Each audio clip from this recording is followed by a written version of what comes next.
नमस्कार, मी पंजाब डक. राज्यात मात्र 1 जुलैपासून ते म्हणजे जुलैच्या पहिल्या आठवड्यात मात्र राज्यात काही काही ठिकाणी धुमाकूळ पाऊस घालणार आहे, जोरदार पाऊस पडणार आहे. त्याच्यामुळे सर्वप्रथम मुंबईकर, पुणेकर, अकोले, अहिल्यानगर, संगमनेर, ओझर ह्या पट्ट्यातल्या नाशिक, नंदुरबार, धुळे, जळगाव ह्या शेतकऱ्यांनी काळजी घेण्याची गरज आहे.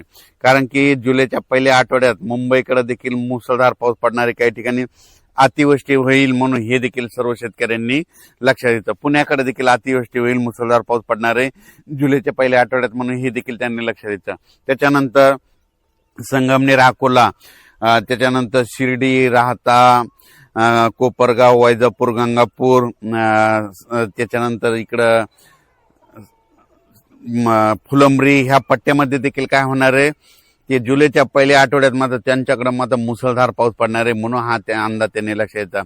नंदुरबार जिल्ह्यातले शेतकऱ्याचे फोन आले, नंदुरबार, धुळे जिल्हा, तर की आमच्या भागामध्ये काही जिल्ह्यात पाऊस पडला आणि काही इकडे राहायचं. तर नंदुरबार, धुळे आणि उत्तर महाराष्ट्रातल्या शेतकऱ्याला तुम्हाला एक सांगू इच्छितो, तुमच्याकडे पाऊस लेट येणार आहे पण तुमचं मात्र चांगलंच करून जाणार आहे. कारण की तुमच्याकडे काय होणार आहे, जुलैच्या पावसा म्हणजे पहिल्या आठवड्यात इतका पाऊस पडणार आहे की पहिल्या पावसात तुमचे ओढे नाले सगळे ओव्हरफ्लो होणार आणि त्याच्यानंतर नदी नाले होणार आणि तुमचे जितके जे छोटे छोटे तळे, बंधारे सगळे मात्र भरून जाणार आहेत. म्हणून हे अंदाज उत्तर महाराष्ट्रातल्या नंदुरबार जिल्हा, धुळे जिल्हा, जळगाव जिल्हा, नाशिक जिल्हा, दिंडोरी ह्या परिसरातील लोकांनी, त्याच्यानंतर गुजरातच्या बॉर्डरच्या कडेच्या शेतकऱ्यांनी हा अंदाज लक्षात. तुमच्याकडे पाऊस येणार आहे, थोडा सगळ्यापेक्षा उशीर येणार पण मात्र तुमचं चांगला हे करून देणार आहे, तुमची पाण्याची टेबलच वाढवून देणार आहे म्हणून हा तुमच्यासाठी आनंदाची बातमी. त्याच्यानंतर मराठवाड्यातल्या शेतकऱ्याला सांगू इच्छितो, मराठवाड्यामध्ये परभणी जिल्हा, बीड जिल्हा, लातूर जिल्हा, हिंगोली जिल्हा, नांदेड जिल्हा, संभाजीनगर आणि जालना जिल्हा, मराठवाड्यात आज देखील रात्रीच्याला पाऊस आहे. 8 तारखेपर्यंत मराठवाड्यात दररोज वेगवेगळ्या भागात, वेगवेगळ्या गावात, वेगवेगळ्या तालुक्यात असा दररोज वेगवेगळा भाग पकडत असा पाऊस पडणार आहे. म्हणून मराठवाड्यातल्या शेतकऱ्यांनी हे अंदाज लक्षात घ्यायचा. जमिनीमध्ये ओला असेल तर तुम्ही तुमचं पेरून टाकायचं, नसता मग काय होईल की तुम्हाला 10 जुलै नंतर पेरणी करायला वेळ भेटेल. कारण की आता मी सांगू शकतो, मी माझ्या शेतात ते 4 दिवस झालं वापसाच होत नाही, आम्हाला पेरायचंय पण पेरणी करताच येणं. म्हणून शेतकऱ्यांना ज्यांच्याकडे ईदभर ओले त्याने पेरणी करून टाकायची मराठवाड्यातल्या शेतकऱ्यांनी.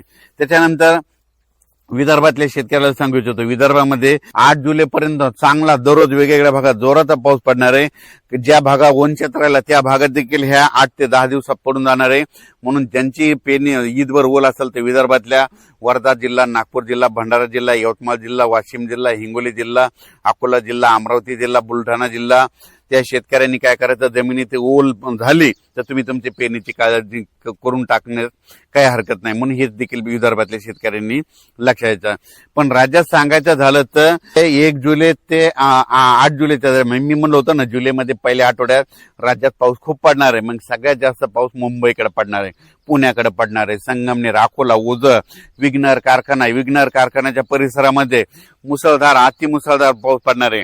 त्याच्यानंतर अहिल्यानगरचे जे वरचे धरण आहेत, निळवंडे धरण झालं, गंगापूरचं धरण झालं, म्हणजे जे कॅचमॅट एरियामधले म्हणजे उत्तर महाराष्ट्राकडे काय होणार आहे, जुलैच्या पहिल्या पावसाळ्यात खूप पाऊस पडणार आहे. त्याच्यामुळे नदीला पूर येणार आहे.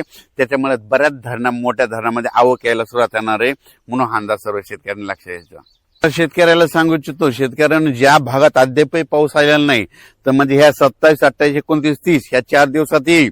पण त्याच्यामधून जर काही गावावर जर उरले तर 1 जुलै ते 8 जुलैमध्ये पाऊस पडणार आहे आणि त्या शेतकऱ्याची पेरणी होणार आहे.